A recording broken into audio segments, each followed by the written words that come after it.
In this episode, I'll talk about the difference between a top performer and an expert and how you can use this information to create better learning scenarios. You're here because you want more engagement, more delight, more fun, more learning. You're hungry for change and willing to take action. If you're not prepared to be wrong, you'll never come up with anything original. Welcome to the E-Learning Scenario Design Podcast with Anna Sabramowitz. I'm going to show you how great I am. Let's take learning to the next level. All right, welcome, my friend. I hope you're having a wonderful day, and if possible, I'll try and make it a little bit better with the information I share with you in this podcast and the information I'm working through in my own mind so I can explain this a little bit better and hopefully make it useful for you. So one of the things I was thinking about today is the idea between a top performer versus an expert. And I don't know about you, but when I work on e-learning scenarios, usually what happens is I get to talk to a subject matter expert, a SME. And sometimes, actually most times, the subject matter expert is not necessarily the person who used to be the top performer. They're kind of like, if you look at basketball, you see some of those coaches, you're like, man, that guy wouldn't even make it on the court. But they're fabulous, coaches, and they know, they can unpack a game and tell you exactly how a person makes mistakes, where they mess up. So sometimes the expert is not the same person as the top performer. And one of the things that I've found over the years is that when I get to talk to both of these kinds of people when I'm designing my scenarios, a lot of great things happen, and I discover a lot of interesting nuances that help my scenarios be more relevant and actually drive more results, because I'm able to add things that an expert might not necessarily be able to share with me. So first, let me start off with a little story to illustrate this point. So this actually comes from my brother. So he was telling me a story about how he was driving one day with his fiance, girlfriend. I don't know. They're just together. They love each other. That's what we know. And one of the things and she was driving at this point. And so he's just sitting there and just relaxing, obviously. And as they approach one of those crosswalks, she abruptly stops and says, why did that lady sneak out?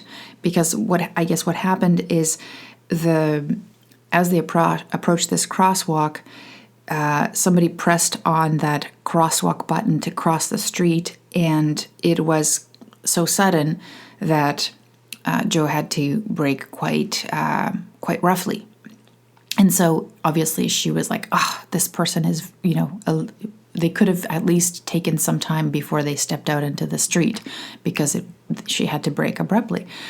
And my brother said, well, you should have anticipated that. You should have read the road, because to me it's not a surprise that happened. And she said, what do you mean, read the road? And he said, well, every time I'm driving, basically what I'm doing in my mind is I'm scanning constantly where all the people are, where all the crosswalks are, where all the street lights or the traffic lights are, when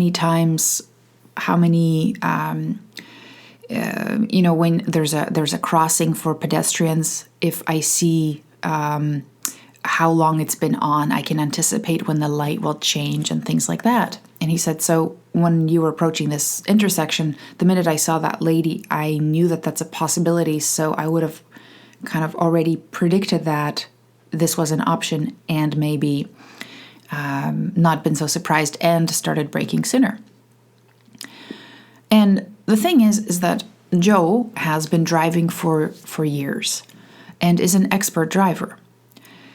My brother, though, is a firefighter, and he has been driving for years as well, but his experience is huge as far as the the kinds of vehicles that he's driven. He's actually driven semis. He has his full license to drive all kinds of weird vehicles, and also because he's a firefighter, he gets to drive a giant fire truck.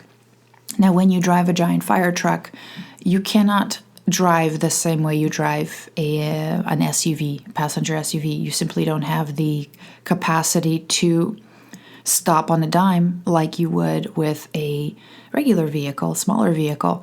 So what happens is that to be successful in that capacity, you actually have to start really anticipating what's going to happen, because you still have to get to a place very quickly. However, if there's a fire, right?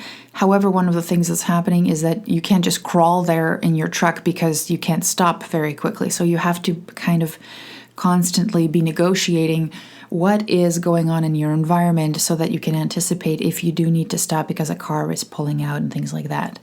So what's kind of neat is that one of the things that I think is so important is that, and that's why I think you need to talk to a top expert at your company, whoever's doing that, because one of the things that happens is if you observe those people, both of them are following protocol. Both of them look like they're doing the same things. They're executing physically the same actions. They might even be looking at, the rear view, the side view mirrors when they're driving. The difference is in mindset. The difference is in perception and how are they using that perception to help them make decisions. And so an expert would probably tell you, they would probably tell you things like, hey, there's watch the count on the crosswalk so you can see if a light's about to turn. But there's just a different nuance there that, let's say, you might not know coming in from a different department or never been an expert or top performer yourself. You actually wouldn't know that there's a decision-making process happening on the back end. And so what's wonderful is when you're able to compare the expectations or the prescribed way for something to happen that an expert explains to you, saying, in order to be successful in this role, these are all the things that need to happen in this sequence, potentially. And so then you take that and then you compare it to what an expert tells you would be, let's say, an essential kind of process. What their perspective is, how they do what they do. And sometimes what happens is you'll definitely find overlays in behavior saying, okay, see, everybody's doing this. That's great. This is the behavior that people who are successful in this role or doing this task expertly are doing. However, there's some things that this person's thinking about that's actually really taking them to the next level, or that's really helping them perform at the top level. What is that, right? So that's one of the things I always like to do is talk to a top performer. You discover so many awesome nuances, and then you realize that those are things that you can then work into your scenarios as you're not always now going to be focusing on the physical actions that somebody needs to do, because a lot of times people have those physical actions. You're maybe reinforcing a way of thinking that people don't have because they don't have the ability to tap into a top expert and hang out with them and ask questions for a day, right? So that's what your job is. And this kind of leads me to just another side note piece, and then I'll let you go to ponder all that, is that the expertise and that next level thinking is usually, a lot of companies already have it at their company. That capital of top performance and information is awesome. So you have to find those rock stars at your company because they exist. I think a lot of times we try to, let's say, improve people from the very, very bottom of performance, which, if you actually do statistically, if you do the analysis, you'll realize that that's actually a losing battle. What you want to focus on is the people who are below or just below top performers, the people who have all the skills, who have all the motivation, but who need that mindset shift, and that's what's going to take them to the next level. And that, once you do that, that's fantastic. That's That's going to deliver like the return on investment that you're looking for. And so one of the things that I find is if everybody's got their special sauce. I've never actually been to a company where, especially sales, where they don't have a special approach about their customer because to their customer when they're selling, because it involves their philosophy. It involves their products, what their unique selling proposition is, and also, of course, relationships. And so every single company that I've worked with has a secret sauce, has a special way that they want their employees to interact with their customers. And so what happens is when you find people who are embracing this, who are really using this and delivering on it, you got to tap into those people, because those are the people that can help you create really meaningful learning that will resonate with everybody else because they can see themselves in it. And so that's kind of the danger with either outsourcing your company's learning or those subscription models for skill sets, because in some cases they're so vanilla, they're so they're made to meet the needs of multiple audiences that sometimes they don't convey that special message that is inherent in the company that you work for.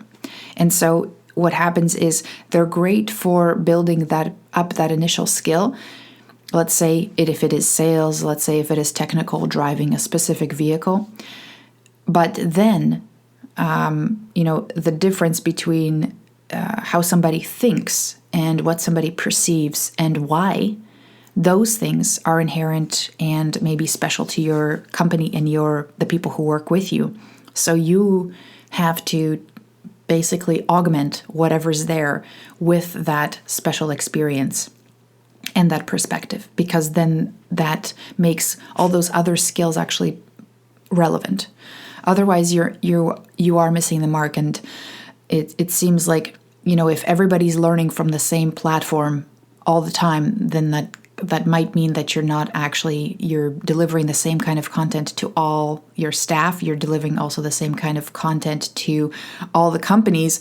Then everybody will just end up doing and thinking and executing the same exact things, which to me is almost the antithesis of what it means to have a competitive advantage.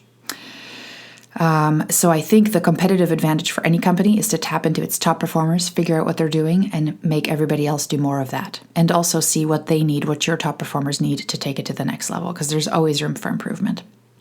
So how this affects your scenarios really is, and the question you might ask, like the conversation you have with a top performer versus a subject matter expert is different. The top performer, you might ask them, hey, tell me your most successful day. What does that look like? Walk me through that. What's happening? And ask them what they're thinking and why. A lot of whys, right? Why are you doing that? Why did you make this decision? Why did you bring this pen? All those things, they really sometimes matter. And with an expert, the question might be something like, how does a person who does this better act? Like the difference between somebody who is a top performer who has not gone through, let's say, this training, or, in a perfect world, somebody's gone through this training and they got everything that we intended them to get as far as like the skills and the knowledge and the attitude change. What does that person do differently? How can I observe that? So that helps you find those behaviors that the expert is looking for, but then you overlay that with the conversation you had with the top performer to find out, hey, are they doing the same things? Hopefully, yes. But what are they thinking as they're doing these things? So is that helpful? And then how does this affect your scenarios is that when you're designing paths for people to take, here's option 1, 2, 3. Option 1 is, let's say, the best one. Option 2 is not so good. The not so good and the wrong options, instead of you now focusing on